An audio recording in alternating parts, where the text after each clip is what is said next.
Pernah kepikiran nggak kenapa negara dengan penduduk terbanyak belum tentu jadi negara paling kaya? Atau kenapa justru negara kecil kayak Singapura bisa unggul jauh dalam hal ekonomi? Nah, hari ini kita bakal membedah bareng hubungan antara populasi dan ekonomi. Bukan sekedar teori, tapi juga apa peluangnya, di mana tantangannya, dan strategi apa yang bisa kita ambil buat masa depan. Sebelumnya, izinkan kami memperkenalkan anggota kelompok 9 terlebih dahulu. Yang pertama ada Amira Azhara dengan NIM 054, ada Anggi Puspadeswari dengan NIM 055, ada Fajri Abad Prasetyo dengan NIM 056, ada Muhammad Ilham Maulana dengan NIM 057, selanjutnya ada Naswa Amalia dengan NIM 058, dan yang terakhir ada Agni Aulia Putri dengan NIM 059. Mari kita lanjutkan ke pembahasannya. Kita mulai dulu dari pertanyaan mendasar. Apa sih hubungan antara jumlah penduduk dan kemajuan ekonomi sebuah negara? Nah, menurut Rahmatullah pada tahun 2015, ternyata ada korelasi positif. Misalnya kalau jumlah penduduk usia produktif naik 1%, itu bisa mendorong pertumbuhan ekonomi Indonesia naik 0,052%. Tapi jangan senang dulu. Di sisi lain, ledakan populasi tanpa kualitas bisa jadi bumerang. Kalau tingkat kesuburan tinggi, tapi angka kematian bayi juga tinggi. Artinya kita sedang menghadapi tantangan yang besar. Seperti kata Wardana dan kawan-kawan. Ini bisa jadi beban bagi ekonomi. Produktivitas turun, tumbuhan pun ikut melambat. Jadi jumlah penduduk besar itu bisa jadi aset, asal dikelola dengan cerdas. Oke, sekarang kita masuk ke bagian seru. Bagaimana para ekonom klasik dan modern melihat populasi dari sudut pandang pertumbuhan ekonomi? Pertama, ada Bapak Ekonomi Dunia, Adam Smith. Katanya populasi besar itu peluang yang besar. Kenapa? Karena makin banyak orang, makin tinggi spesialisasi, hasilnya produktivitas naik, pertumbuhan ekonomi pun makin cepat. Win-win solution. Tapi Thomas Malthus punya nada yang lebih pesimis. Ia bilang hati-hati dengan ledakan populasi. Karena kalau jumlah penduduk tumbuh lebih cepat dari produksi makanan dan sumber daya, itu bisa bahaya. Tapi kalau ada inovasi dan efisiensi, bisa jadi peluang. Lanjut ke teori neoklasik dari Solow. Teori ini menekankan pentingnya kualitas tenaga kerja. Jadi bukan cuma soal jumlah penduduk, tapi juga pendidikan, pelatihan, dan teknologi. Tenaga kerja banyak, tapi harus berkualitas. Terakhir, teori modern dari Romer. Pertumbuhan endogen di sini kuncinya adalah inovasi dan pengetahuan. Kalau SDM kita pintar dan punya akses teknologi, maka populasi besar justru bisa jadi aset luar biasa. Investasi pada manusia sama dengan pertumbuhan berkelanjutan. Jadi jelas ya, jumlah penduduk itu penting, tapi kualitas manusianya jauh lebih krusial. Tadi kita udah bahas bagaimana ekonom kapitalis melihat populasi. Nah, sekarang mari kita geser perspektif ke ekonomi sosialis. Yang pertama ada Karl Marx. Marx menolak mentah-mentah pandangan Malthus tentang populasi. Buat Marx, kemiskinan dan pengangguran itu bukan karena terlalu banyak orang, tapi karena eksploitasi dalam sistem kapitalis. Ia menyebut adanya tentara cadangan industrial. Artinya, kapitalisme sengaja menciptakan pengangguran supaya bisa menekan upah buruh dan mempertahankan dominasi modal.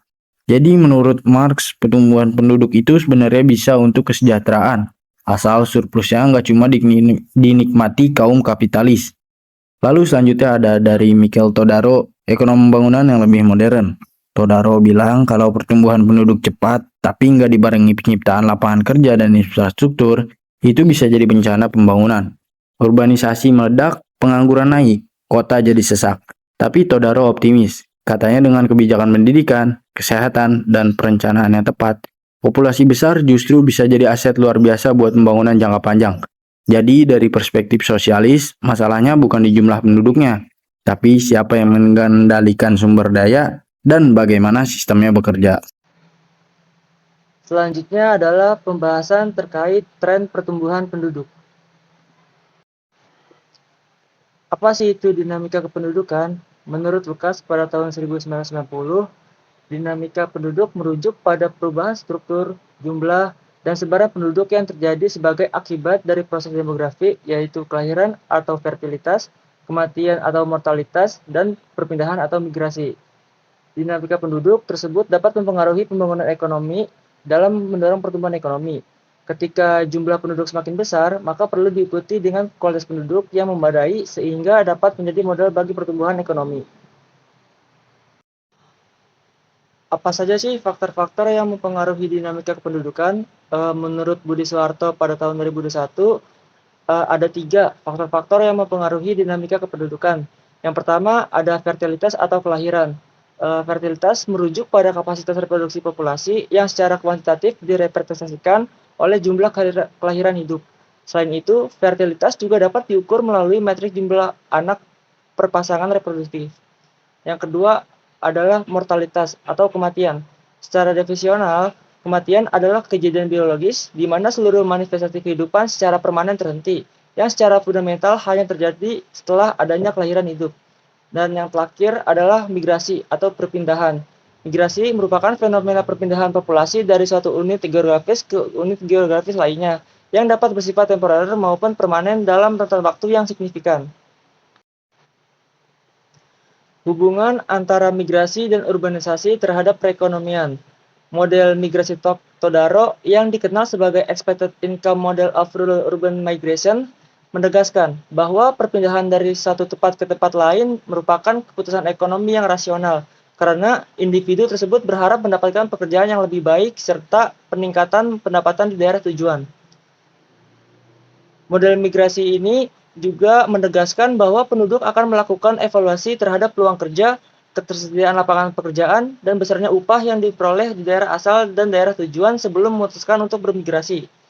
Teori Todaro mengemukakan beberapa konsep utama. Yang pertama, migrasi individu didasari oleh keputusan ekonomi yang rasional. Yang kedua, keputusan untuk bermigrasi dipengaruhi oleh pendapatan yang diharapkan. Yang ketiga, arus migrasi dari desa ke kota tetap berlangsung karena keinginan untuk meraih upah yang lebih tinggi meskipun tingkat pengangguran lebih tinggi dan lapangan pekerjaan terbatas.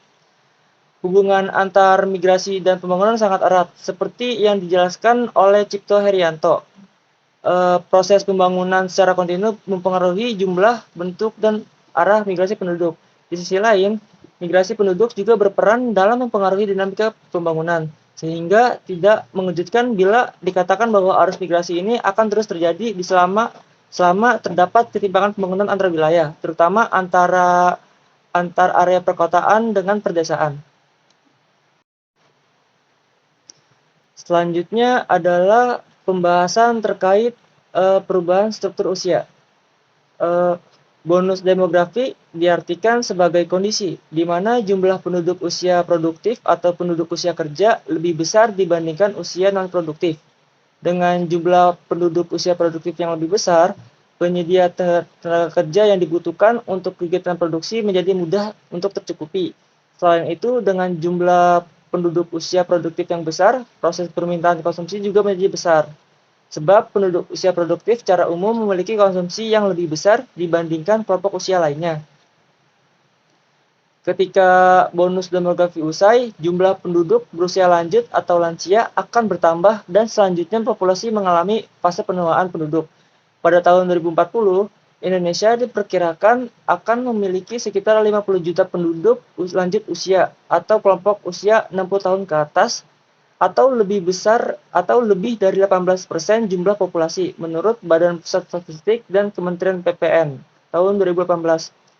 Menurut Lysenkova et al. Tahun 2013, penuaan penduduk mengakibatkan penurunan kapasitas fisik dan perubahan preferensi dan kebutuhan individu. Penuaan penduduk yang dibarengi dengan perlambatan pertumbuhan penduduk berpotensi menyebabkan stagnasi ekonomi. Secara umum, terdapat hubungan negatif antar penuaan penduduk dan pertumbuhan ekonomi. Dampak populasi terhadap ekonomi, tenaga kerja, keuntungan, atau beban. Pertumbuhan populasi merupakan pendorong utama pertumbuhan ekonomi. Simon Kuznets menyatakan bahwa pertumbuhan ekonomi modern ditandai kenaikan populasi 5 kali dan produk per kapita 10 kali lebih tinggi dibandingkan era sebelumnya. Contoh nyata terlihat di Kabupaten Tebo, di mana populasi 360.193 jiwa di tahun 2020 menyumbang 93,7% pertumbuhan ekonomi selama 2016 sampai 2020 dengan puncak pertumbuhan 11,59% pada tahun 2017. Menurut Dharma, juga menunjukkan bahwa kenaikan populasi 1% meningkatkan pasokan tenaga kerja dengan indeks 0,43. Namun, fenomena ini memiliki dua sisi sebagai peluang ekspansi tenaga kerja dan permintaan barang atau jasa sekaligus tantangan ketimpangan lapangan kerja, dan penuaan populasi yang berdampak pada kesenjangan kualifikasi menurut Boards Supan tahun 2003. Resiko dan kebijakan. Pertumbuhan populasi beresiko memicu pengangguran jika tidak diimbangi penciptaan lapangan kerja. Penuaan populasi memperburuk masalah seperti penurunan adaptasi pekerja usia lanjut, tingkat pendidikan rata-rata yang lebih rendah, dan kesenjangan kualifikasi.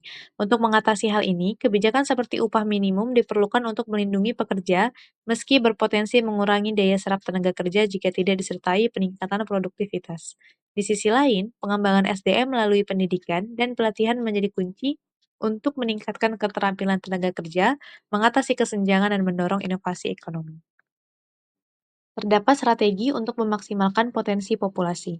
Pertumbuhan populasi tetap membawa peluang seperti imigrasi di Amerika Serikat yang mengisi kekurangan tenaga kerja dan peningkatan permintaan barang atau jasa. Untuk memaksimalkannya, diperlukan strategi terintegrasi. Yang pertama, penciptaan lapangan kerja berkualitas. Yang kedua, peningkatan infrastruktur dan akses pendidikan. Dan yang ketiga, kebijakan upah yang seimbang dengan produktivitas. Keseimbangan antara pasokan tenaga kerja, kapasitas ekonomi, dan kebijakan inklusif menjadi kunci agar pertumbuhan populasi tidak menjadi beban, melainkan aset bagi kesejahteraan ekonomi berkelanjutan. Daya beli dan ketimpangan sosial. Tenaga kerja didefinisikan secara luas sebagai penduduk yang bekerja, mencari pekerjaan, atau melakukan kegiatan lain seperti bersekolah dan mengurus rumah tangga. Definisi ini memperluas cakupan analisis ekonomi, tidak terbatas pada kelompok yang aktif bekerja. Di sisi lain, populasi yang besar berdampak signifikan pada aktivitas ekonomi.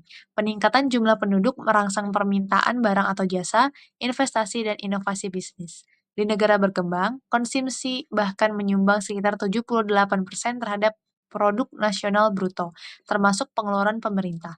Namun, pertumbuhan konsumsi harus diimbangi kebijakan alokasi sumber daya yang bijak. Jika terlalu berfokus pada konsumsi murni, pembentukan modal akan terhambat, berisiko menurunkan pertumbuhan ekonomi per kapita. Pengaruh populasi terhadap daya beli bersifat kompleks, dipengaruhi faktor seperti distribusi pendapatan, inflasi, dan teknologi. Misalnya, selama krisis 2015 sampai 2020, daya beli masyarakat menurun dan terjadi pergeseran ke konsumsi esensial. Di sisi lain, perkembangan teknologi seperti e-commerce dan pembayaran digital yang dipercepat oleh pandemi COVID-19 mendorong peningkatan transaksi dan mempertahankan tingkat konsumsi. Namun, pertumbuhan populasi yang cepat juga beresiko menurunkan daya beli per individu akibat tekanan sumber daya dan persaingan, terutama di daerah padat. Oleh karena itu, diperlukan strategi pemerataan pendapatan, alokasi sumber daya yang seimbang, serta kebijakan inklusif untuk memastikan pertumbuhan ekonomi tetap berkelanjutan dan merata. Selanjutnya itu ada bonus demografi mendorong pertumbuhan sekaligus menimbulkan tantangan. Nah, di mana seperti yang kita tahu bonus demografi itu mengacu pada kondisi di mana proporsi penduduk usia produktif usia 15 sampai 64 tahun itu berada pada tingkat tertinggi dalam struktur demografi sebuah negara. Nah, fenomena ini tuh membentuk peluang besar bagi pertumbuhan ekonomi karena meningkatnya potensi tenaga kerja, tabungan, dan juga konsumsi domestik. Berdasarkan laporan BPS mengenai proyeksi penduduk Indonesia tahun 2020 sampai 2050, Indonesia itu diperkirakan akan mencapai puncak bonus demografi di tahun 2050, sehingga menjadikannya waktu yang strategis dalam konteks pengembangan nasional. Nah, namun bonus demografi ini tuh tidak otomatis memberikan keuntungan tanpa kesiapan sumber daya manusia yang memadai, ketersediaan lapangan kerja dan kebijakan pembangunan yang inklusif, potensi ini itu dapat berubah menjadi beban sosial berupa pengangguran, ketimpangan, dan juga tekanan terhadap layanan publik. Oleh karena itu, strategi pemanfaatan bonus demografi ini itu memerlukan pendekatan yang holistik, mencakup pendidikan, pelatihan keterampilan, penciptaan lapangan kerja, serta penguatan sistem perlindungan sosial. Nah, dalam konteks ini tuh Mortiningsih tahun 2020 menekankan pentingnya membangun kualitas manusia sejak dini sebagai fondasi untuk memetik manfaat optimal dari bonus demografi. Di mana ia itu menggarisbawahi bahwa penguatan kualitas SDM itu tidak hanya dilakukan saat individu memasuki usia produktif, tetapi dimulai dari masa kanak-kanak melalui intervensi pendidikan, gizi, dan juga pengasuhan yang berkualitas. Dari kondisi bonus demografi yang dialami oleh Indonesia, di mana ini juga menimbulkan potensi ekonomi dari ledakan angkatan kerja tentunya. Di mana bonus demografi yang baru dialami Indonesia itu merupakan momentum strategis untuk menambah pertumbuhan ekonomi jangka menengah hingga panjang. Ketika struktur demografi didominasi oleh penduduk usia produktif, maka potensi output nasional pun meningkat akibat bertambahnya jumlah tenaga kerja yang aktif dapat mendongkrak produktivitas dan meningkatkan permintaan domestik.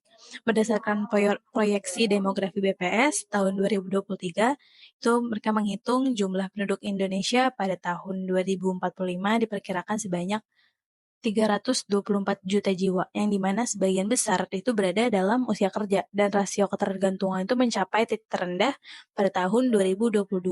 Nah, fenomena ini itu disebut sebagai demographic dividend atau dividen demografi, yaitu masa ketika jumlah penduduk usia kerja itu jauh lebih besar dibandingkan penduduk usia tidak produktif. Nah, dalam konteks Indonesia, visi Indonesia 2045 menargetkan transformasi menjadi negara berpendapatan tinggi dengan pertumbuhan ekonomi yang inklusif dan berkelanjutan. Mana pemerintah itu menekankan bahwa dalam periode 2016 sampai 2045, pertumbuhan ekonomi rata-rata itu dapat mencapai 5,7% per tahun, yang sebagian besar itu ditopang oleh pemanfaatan bonus demografi serta kemajuan teknologi. Dan grafik dari Bappenas itu menunjukkan peningkatan kelas pendapatan menengah secara signifikan dari 85 juta orang di 2020 menjadi 223 juta orang di tahun 2045, yang dimana tahun 2045 ini diproyeksikan oleh Bappenas. Nah, ini tuh mencerminkan pertumbuhan produktivitas dan konsumsi domestik yang besar.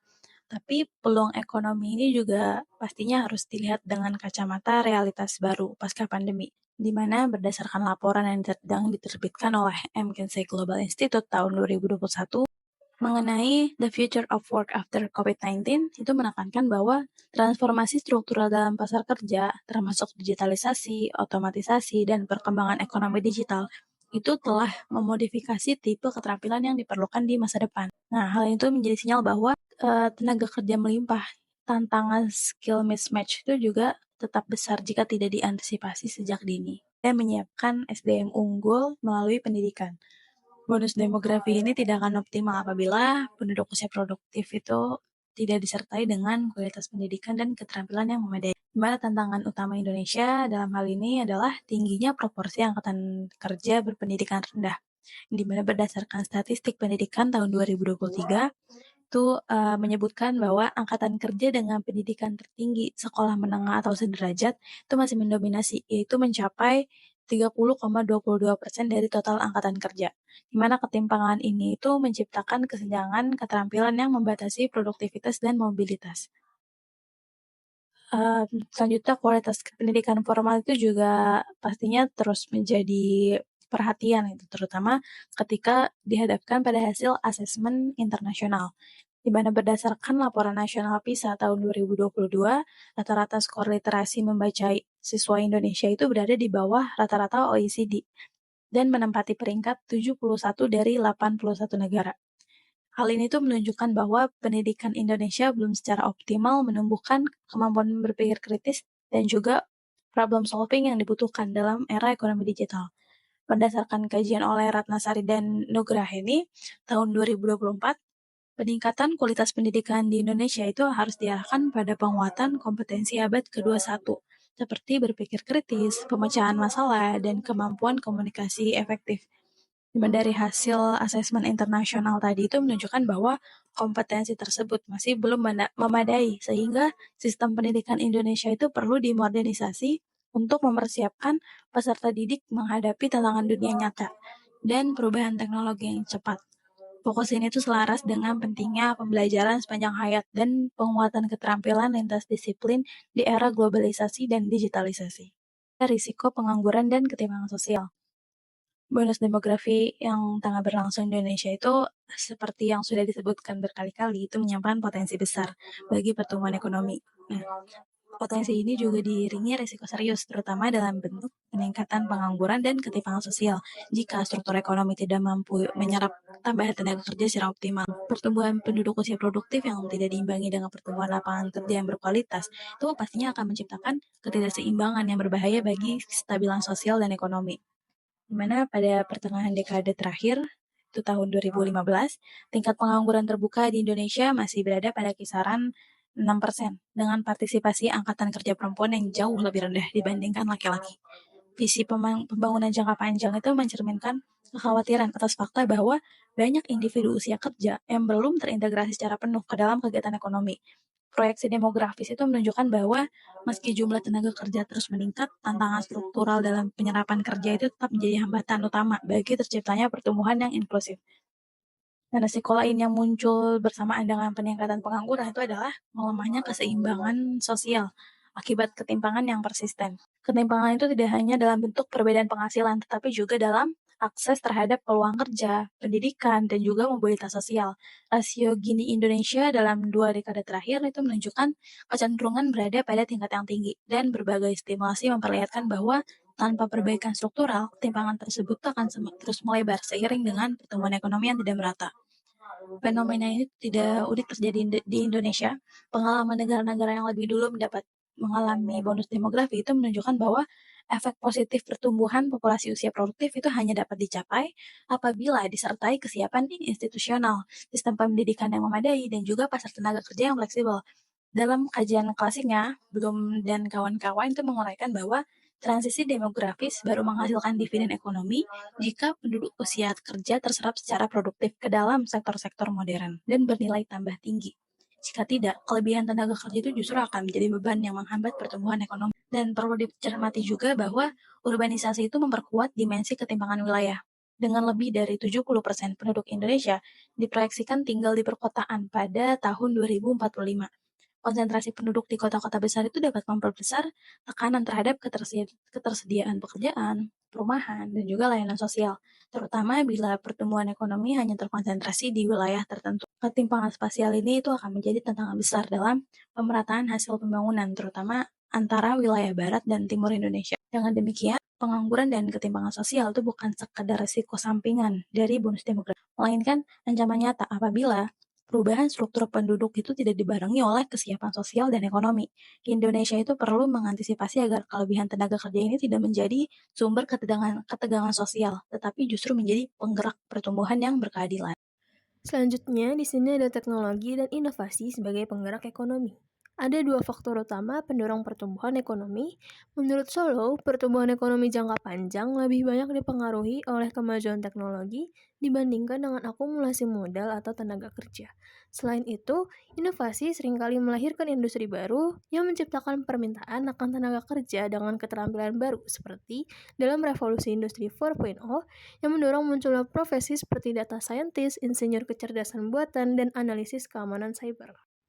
Selanjutnya ada otomasi dan digitalisasi, di mana otomasi adalah proses penggunaan teknologi untuk mengoperasikan sistem atau proses produksi tanpa adanya campur tangan manusia secara langsung. Sedangkan digitalisasi merupakan transformasi proses bisnis, layanan, atau aktivitas dari bentuk analog ke bentuk digital. Nah, di Indonesia sendiri ini, digitalisasi membuka peluang besar di sektor e-commerce, vintage, dan layanan berbasis aplikasi. Nah, pertumbuhan startup lokal yang tidak hanya meningkatkan efisiensi ekonomi, tetapi juga memperluas inklusi keuangan dan membuka peluang kewirausahaan. Nah, sekarang apa sih ancaman dan peluang dari otomasi dan digitalisasi?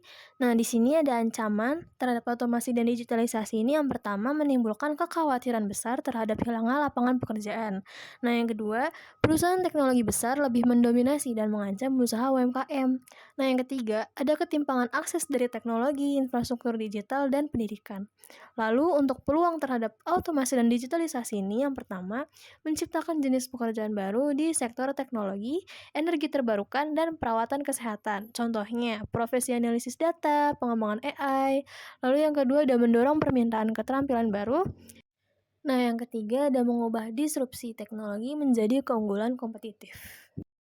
Nah, lalu selanjutnya di sini ada revolusi industri 4.0, di mana revolusi ini ditandai dengan era transformasi teknologi besar-besaran yang ditandai dengan integrasi kecerdasan buatan atau AI, Internet of Things, robotika, cloud computing, dan sistem cyber fisik ke dalam dunia industri.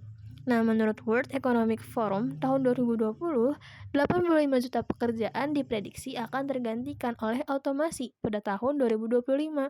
Tetapi, 97 juta pekerjaan baru juga akan muncul sebagai hasil dari perubahan. Nah, sekitar 22% tenaga kerja Indonesia memiliki keterampilan digital dasar. Jika tidak dibarengi dengan strategi reskilling dan upskilling yang tepat, maka bonus demografi di Indonesia ini bisa berubah menjadi beban demografi. Lalu, pendidikan berbasis teknologi ini merupakan pilar utama dalam mempersiapkan generasi masa depan untuk menghadapi tantangan dan peluang di era digital ini. Di tengah kemajuan pesat revolusi industri 4.0 dan era society 5.0, pendidikan ini tidak cukup hanya mengandalkan metode konvensional. Di Indonesia sendiri, upaya digitalisasi pendidikan terlihat dari penerapan platform seperti Rumah Belajar oleh Kemendikbudristek sebagai integrasi learning management system atau LMS di berbagai institusi pendidikan tinggi. Di pembahasan terakhir ini, akan dibahas mengenai strategi kebijakan untuk mendukung pertumbuhan ekonomi yang berkelanjutan. Latar belakangnya adalah kondisi Indonesia yang saat ini sedang berada di masa bonus demografi, yaitu ketika jumlah penduduk usia produktif jauh lebih besar dibanding usia non-produktif. Yang sebenarnya itu adalah sebuah peluang besar bagi pertumbuhan ekonomi nasional, tetapi jika tidak dikelola dengan baik, justru bisa menjadi beban, seperti dapat meningkatnya pengangguran, ketimpangan ekonomi, dan tekanan terhadap sistem pendidikan serta ketenagakerjaan. Oleh karena itu, diperlukan strategi kebijakan yang mampu menjawab tantangan tersebut, sekaligus memaksimalkan potensi penduduk usia produktif. Strateginya dibagi menjadi 3 aspek utama. Strategi yang pertama adalah soal reformasi tenaga kerja dan investasi. Banyak tenaga kerja terampil di Indonesia yang lebih memilih bekerja di luar negeri karena peluang kerja yang lebih baik dan standar hidup yang lebih tinggi, yang mana kondisi ini disebut dengan brain drain. Nah, strategi yang bisa dilakukan diantaranya yang pertama, meningkatkan kesejahteraan tenaga kerjanya. Jadi, untuk mengurangi brain drain tadi, bisa melalui misalnya kenaikan upah, tunjangan kinerja, dan akses terhadap program pengembangan profesional seperti pelatihan dan juga beasiswa. Yang kedua, sistem kerja yang fleksibel. Misalnya seperti kontrak kerja berbasis kinerja, promosi berdasarkan prestasi, dan juga mobilitas karir. Lalu yang ketiga, dukungan untuk pengembangan diri. Misalnya akses ke beasiswa, lalu pelatihan, dan program-program pengembangan karir yang berkelanjutan. Dan yang keempat, yaitu insentif bagi investor. Jadi pemerintah bisa memberikan keringanan atau kemudahan kepada investor, baik itu dalam negeri maupun luar negeri, supaya mau menanamkan modalnya di sektor-sektor strategis, seperti digital ekonomi, energi terbarukan, dan manufaktur berbasis teknologi. Kemudian strategi yang kedua, yaitu pembangunan berkelanjutan dan efisiensi sumber daya. Strategi ini berfokus pada bagaimana pembangunan itu bisa dilakukan tanpa mengorbankan masa depan. Yang mana di dalam mengelola sumber daya yang ada, baik itu manusia, alam, maupun teknologi, itu harus secara cerdas, efisien, dan tentunya ramah lingkungan. Dalam konteks sumber daya manusia, pendidikan dan pelatihan itu harus menjadi prioritas utama. Beberapa pendekatan utama diantaranya yang pertama, penguatan pendidikan dan pelatihan keterampilan. Ini dilakukan agar lulusan itu siap kerja dan sesuai dengan kebutuhan industri atau dengan kata lain untuk mengatasi terjadinya mismatch. Lalu yang kedua, pemanfaatan teknologi digital, terutama untuk menjangkau daerah 3T, yaitu tertinggal, terdepan, dan terluar. Yang ketiga, yaitu penggunaan program Kartu Prakerja. Ini adalah program yang ditujukan untuk meningkatkan skill masyarakat usia kerja atau juga bisa sebagai alat bantu transisi ke pekerjaan lainnya. Dan yang keempat yaitu penyesuaian kurikulum pendidikan. Yang salah satu bentuk penyesuaiannya adalah melalui program Merdeka Belajar Kampus Merdeka atau MBKM yang sudah berlangsung hingga saat ini. Ini dilakukan agar pendidikan lebih adaptif terhadap perubahan ekonomi, khususnya dalam menghadapi tantangan seperti revolusi industri 4.0. Dan yang terakhir, strategi yang ketiga, yaitu melalui peran pemerintah dan sektor swasta dalam pengelolaan populasi. Strategi ini menekankan pentingnya kolaborasi antara pemerintah dan juga sektor swasta dalam menghadapi dinamika demografi, seperti bonus demografi, urbanisasi, dan penuaan penduduk. Karena penduduk yang besar jumlahnya itu harus dapat dikelola agar menjadi kekuatan ekonomi. Beberapa pendekatannya diantaranya yang pertama, sinergi pendidikan, pelatihan, dan dunia usaha. Jadi pemerintah dapat menyediakan SDM-nya lewat sistem pendidikan dan pelatihannya, sementara pihak swasta yang akan menyerap tenaga kerja tersebut dan mengembangkan mereka di dunia kerja. Lalu yang kedua, transformasi sektor informal.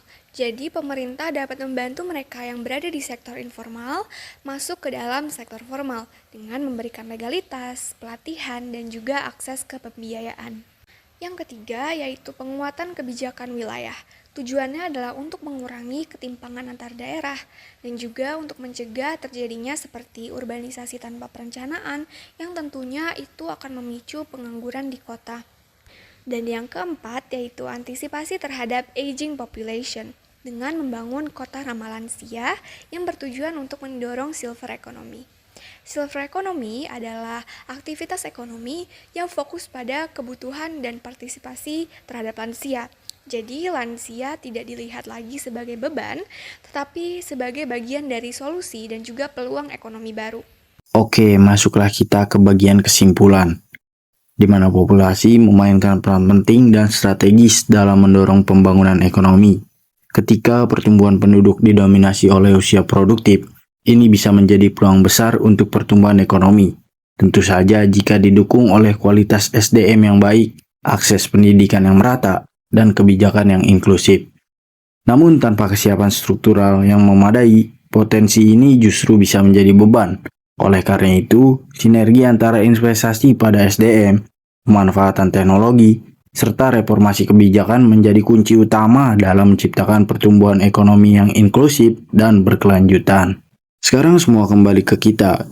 Bukan waktunya cuma jadi penonton, saatnya kita ambil peran, mulai dari hal kecil tapi berdampak, karena masa depan bukan ditunggu, melainkan dibentuk bersama-sama. Terima kasih sudah menonton video ini sampai selesai, dan sampai jumpa di kesempatan selanjutnya.